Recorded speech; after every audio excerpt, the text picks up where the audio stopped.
ചോദിച്ചോളൂ. സർ, ബോച്ചെ പുറത്തിറങ്ങുമ്പോൾ താങ്കൾ മാലയിട്ട് സ്വീകരിക്കും എന്ന് പറയുന്നുണ്ട്. അതെ, അപ്പോ അദ്ദേഹത്തിന്റെ അടുത്തേക്ക് തിങ്കളാഴ്ച വരികയാണല്ലോ.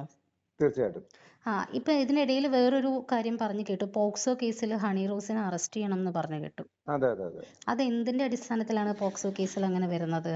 അത് കാരണം എന്ന് പറഞ്ഞാല്, ഈ സ്ത്രീ എന്ന് പറഞ്ഞാല് പല ഉദ്ഘാടന വേദികളിലും മറ്റു പൊതുവേദികളിലും വളരെ വൾഗറായിട്ടുള്ള മോശം ശരീരഭാഗങ്ങൾ പ്രൊജക്ട് ചെയ്ത് കാണിക്കുന്ന രീതിയിലുള്ള വസ്ത്രങ്ങളാണ് ഇപ്പൊ നിലവിൽ ധരിച്ചുകൊണ്ടിരിക്കുന്നത്.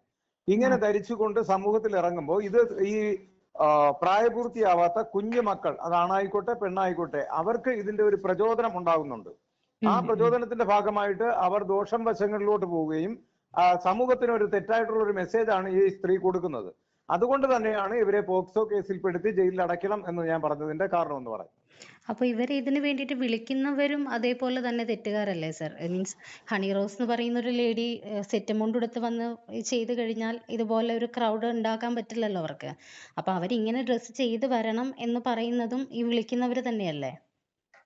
ഞാൻ ചോദിക്കട്ടെ, ഇങ്ങനെ ഒരു ക്രൗഡ് അവർക്ക് സെറ്റ് സാരി ഉടുത്തുകൊണ്ടുവന്നാൽ ഉണ്ടാക്കാൻ പറ്റില്ല എന്ന് പറയുന്നത് അവരുടെ കഴിവുകേടാണ്. കാര്യം മഞ്ജു വാര്യരൊക്കെ എന്ത് മാന്യമായിട്ടുള്ള വസ്ത്രം ധരിച്ചിട്ടാണ് പല ഷോറൂം ഉദ്ഘാടനത്തിൽ പോകുന്നത്. അപ്പൊ എന്താ അവിടെ ക്രൗഡ് ഉണ്ടാവുന്നല്ലോ അത് സ്വാഭാവികം. മഞ്ജുവിന്റെയും ഹണിനെയും വെച്ചിട്ട് ഒരിക്കലും നമുക്ക് താരതമ്യം ചെയ്യാൻ പറ്റില്ലല്ലോ. അപ്പോ മഞ്ജുവിനെ അപ്പൊ പോലെ അപ്പൊ സ്ത്രീകൾ ഇതുപോലുള്ള ഈ ഹണി റോസിനെ പോലുള്ളവർ ശരീരം വിറ്റ് ജീവിക്കുകയല്ല ചെയ്യേണ്ടത്.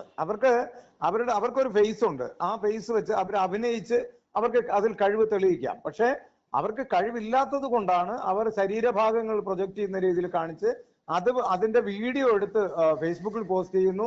അത് കണ്ടിട്ടൊക്കെയാണ് വീണ്ടും അവർക്ക് ഇതുപോലുള്ള ഉദ്ഘാടന ചടങ്ങുകളിൽ വിളിക്കുന്നത്. പക്ഷെ ഇനി ഇങ്ങനെയുള്ള ഏതെങ്കിലും പൊതുവേദിയിൽ വരികയാണെങ്കിൽ ഞങ്ങൾ സംഘടനാപരമായിട്ട് ചാണകവെള്ളം തളിക്കാൻ വേണ്ടി തീരുമാനിച്ചിരിക്കുകയാണ്.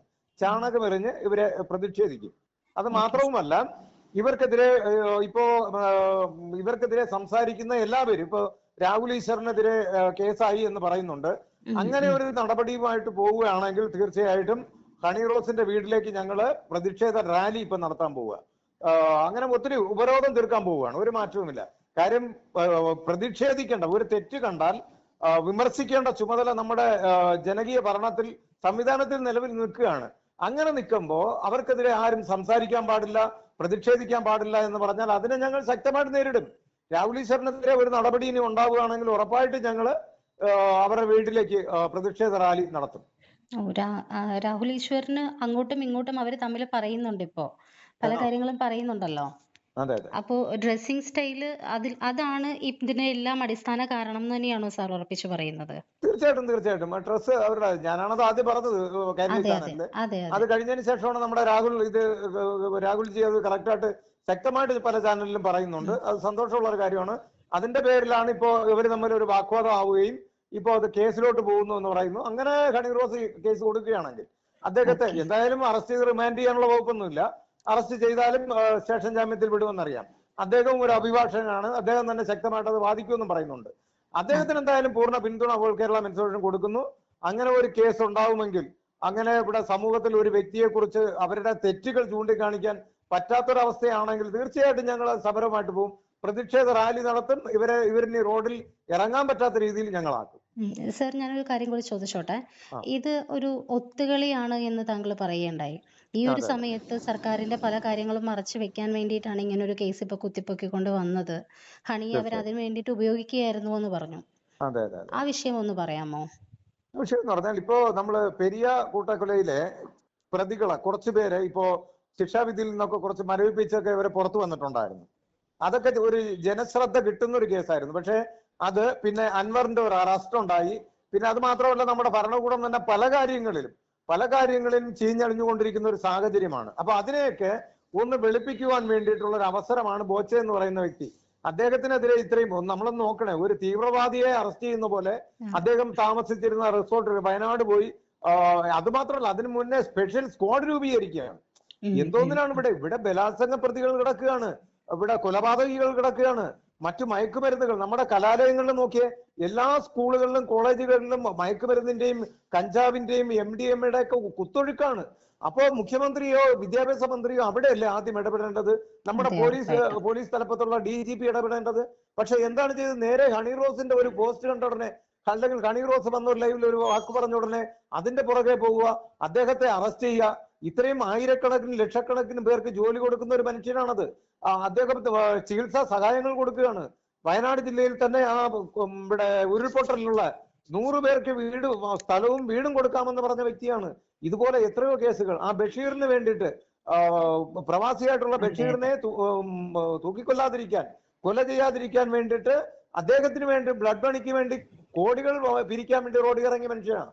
അപ്പൊ അദ്ദേഹത്തിന് വേണ്ടി നമ്മൾ ഇറങ്ങിയില്ലെങ്കിൽ നന്മ ചെയ്യുന്നവർക്ക് എന്നും കാരാഗ്രഹം എന്ന് പറഞ്ഞു കഴിഞ്ഞാൽ എങ്ങനെയാണ് നമുക്കത് ഉൾക്കൊള്ളാൻ പറ്റുന്നത്? അതൊരിക്കലും ഉൾക്കൊള്ളാൻ പറ്റില്ല. അതുകൊണ്ട് ഞാനൊന്ന് ഇന്റർഫെയർ ചെയ്തോട്ടെ. ഇതിനകത്ത് ഇപ്പോ അകത്ത് കിടക്കുന്നു, അദ്ദേഹത്തിന്റെ ജീവൻ എന്തെങ്കിലും അപായം സംഭവിക്കാൻ ചാൻസ് ഉണ്ട് എന്ന് തോന്നുന്നുണ്ടോ? അദ്ദേഹം അതിനകത്ത് സുരക്ഷിതനാണ് എന്ന് ഉറച്ച വിശ്വാസം ഉണ്ടോ സാറിന്? ഇല്ല, ഒരിക്കലും ഇല്ല. മറ്റുള്ള പല പ്രതികളുടെയും കൂടെയാണ് ഇപ്പൊ ഇട്ടേക്കുന്നത്. മനസ്സിലായില്ലേ? അതൊന്നും നമ്മൾ തള്ളിക്കളയാൻ പറ്റില്ല. കാര്യം പല പ്രതികളെയും ജയിലിനകത്തും പോലീസ് സ്റ്റേഷനിലും ഇട്ട് കൊന്നുകളഞ്ഞ ചരിത്രമുണ്ട്. നമുക്ക് മറന്നുപോകാൻ പാടില്ല. അപ്പൊ ഇങ്ങനെയുള്ളവരെ, വലിയ കൊടും ഭീകരരുടെ കൂടെ ഈ ഒരു തെറ്റും ചെയ്യാത്ത നിരപരാധിയായിട്ടുള്ള ഒരു വ്യക്തിയെ കൊണ്ട് അടച്ചിട്ടിരിക്കുകയാണ്. അദ്ദേഹത്തിന് ജാമ്യം കൊടുക്കുന്നില്ല. ഇവിടെ അൻവറിന് തന്നെ ഇവിടെ ഫോറസ്റ്റ് ഓഫീസിൽ കയറി പ്രശ്നം ഉണ്ടാക്കിയ വ്യക്തിക്ക് ഒരു ദിവസം കൊണ്ട് ജാമ്യം കൊടുക്കാമെങ്കിൽ ഇദ്ദേഹം എന്ത് തെറ്റ് ചെയ്തിട്ടാണ്? അല്ല, അൻവർ പോലും പറയുകയുണ്ടായി അകത്തുനിന്ന് ഫുഡ് കഴിക്കാൻ പേടിയായിരുന്നു. അതെ. അവരുടെ കൊണ്ട് അതറിയാം, അകത്ത് തരുന്ന ഫുഡ് അത്ര നല്ലതായിരിക്കില്ല, എന്തെങ്കിലും വിഷം ഉണ്ടാവും എന്ന് അൻവർ പോലും പറയുകയുണ്ടായി. അതെ, ആരെയും എപ്പോഴും കൊല ചെയ്യാനുള്ള സാധ്യതകളുണ്ട്. പ്രത്യേകിച്ച് ഇദ്ദേഹം വെറുതെ ഒരു ജയിലിൽ കിടക്കേണ്ട ഒരു വ്യക്തിയാണോ? അല്ലെങ്കിൽ മുൻപ് ഏതെങ്കിലും ബലാത്സംഗ കേസിൽ പ്രതിയാണോ? അദ്ദേഹം കൊലപാതക കേസിൽ പ്രതിയാണോ? അല്ലെങ്കിൽ ഏതെങ്കിലും ഒരു അടിപിടി കേസിൽ പ്രതിയാണോ? ഒരു പെറ്റി കേസിൽ പോലും പ്രതിയല്ലാത്ത ഒരു വ്യക്തിയാണ് ഈ പിടിച്ചിട്ടിരിക്കുന്നത്. സമൂഹത്തിൽ നന്മ ചെയ്യുന്നവൻ അയാളാണ്. അതാണ് നമ്മൾ നോക്കേണ്ടത്. എത്രയോ പേരുടെ ജീവൻ കൈക്കൊമ്പിൾ അദ്ദേഹം ഉയർത്തിക്കൊണ്ടുവരാൻ ശ്രമിക്കുന്ന വ്യക്തിയാണ്. നമ്മളിൽ ഒരാളായിട്ട് ജീവിക്കുന്ന ആളാണ്. അതിന്റെ ആവശ്യമുണ്ടോ അദ്ദേഹത്തിന്? അദ്ദേഹം എന്താ പറയാ, സ്വർണ്ണക്കരണ്ടിയുമായിട്ട് ജനിച്ച ഒരു മനുഷ്യൻ, ആ മനുഷ്യൻ ഈ ജയിലിൽ കിടക്കേണ്ട ഒരു വ്യക്തിയാണോ? നമ്മൾ ചിന്തിക്കണ്ടേ? അപ്പൊ ഓരോ വ്യക്തികളും അദ്ദേഹത്തിന് വേണ്ടിയിട്ട് സംസാരിക്കണം. അദ്ദേഹത്തിനെ പുറത്തിറക്കി സ്വീകരിച്ച് ഇനിയും അദ്ദേഹം ഇതിനേക്കാളും നന്നായിട്ട് അദ്ദേഹത്തിന്റെ ബിസിനസ് കൊണ്ടുപോകാനുള്ള സാഹചര്യം ഉണ്ടാവണം. വേണ്ടി വന്നാൽ ഇവര് ഈയിടയ്ക്ക് ഇടിയെന്തോ അവിടെ കയറിയെന്ന് പറയണമായിട്ടു ഇദ്ദേഹം ജയിലിൽ പോയതിനു ശേഷം ഇദ്ദേഹത്തിന്റെ സ്ഥാപനത്തിൽ. അങ്ങനെ അയാളെ തകർക്കാൻ നോക്കിക്കഴിഞ്ഞാൽ തീർന്നില്ലേ ഒരു ബിസിനസ് സാമ്രാജ്യം.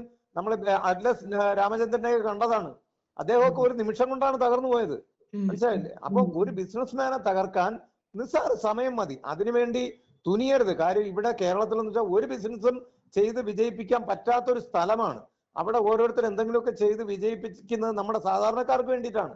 അപ്പൊ അതിനെ ഉയർത്തിക്കൊണ്ടുവരാൻ വേണ്ടി സപ്പോർട്ട് ചെയ്യണം എന്നുള്ളതാണ് എന്റെ അഭിപ്രായം. പൊതുവെ എല്ലാവരും. എന്തായാലും സർ പറഞ്ഞതിന് സന്തോഷമുണ്ട്. നമുക്ക് എന്തായാലും ഇതിന്റെ ബാക്കി എന്താവും എന്നുള്ളത് നോക്കാം. ഓക്കെ.